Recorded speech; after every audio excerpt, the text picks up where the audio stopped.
પ્રસ્તુત છે અત્યારના મુખ્ય સમાચાર. પ્રધાનમંત્રી નરેન્દ્ર મોદી આજે વિડીયો કોન્ફરન્સ માધ્યમથી ગુજરાત સહિત દેશભરમાં વિકસિત ભારત સંકલ્પ અભિયાન માટે નશામુક્ત યુવા પહેલનો પ્રારંભ કરાવ્યો. આ પ્રસંગે પ્રધાનમંત્રીએ જણાવ્યું કે દેશનો યુવા તનથી સ્વસ્થ હોય, મનથી સ્વસ્થ હોય અને દરેક યુવાએ નશાથી બચવું જોઈએ. પ્રધાનમંત્રીએ કોમનવેલ્થ ગેમ્સ 2026માં મહિલાઓની 54 કિલોગ્રામ બોક્સિંગમાં સુવર્ણ ચંદ્રક જીતવા બદલ પ્રીતિને અભિનંદન પાઠવ્યા.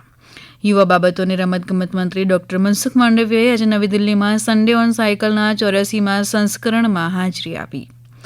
કાપડ મંત્રાલયના સહયોગથી આયોજિત આઈઆઈટી દિલ્હી ખાતે હેન્ડલૂમ હેકાથોન વિવિંગ ઇનોવેશનની બીજી આવૃત્તિનું સમાપન થયું. ગયા અઠવાડિયે જાપાનના કુમામોટો પ્રિફેક્ચરમાં આવેલા ભૂકંપમાં મૃત્યુઆંક વધીને 38 થયો.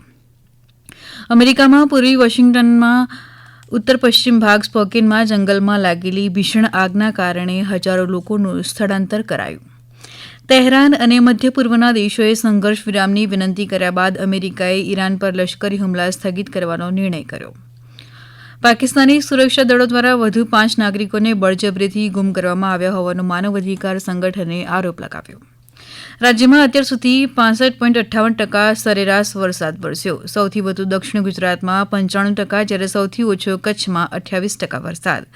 રાજ્યના જીવાદોરી સમાન સરદાર સરોવર નર્મદા ડેમમાં 76% જેટલો જળસંગ્રહ.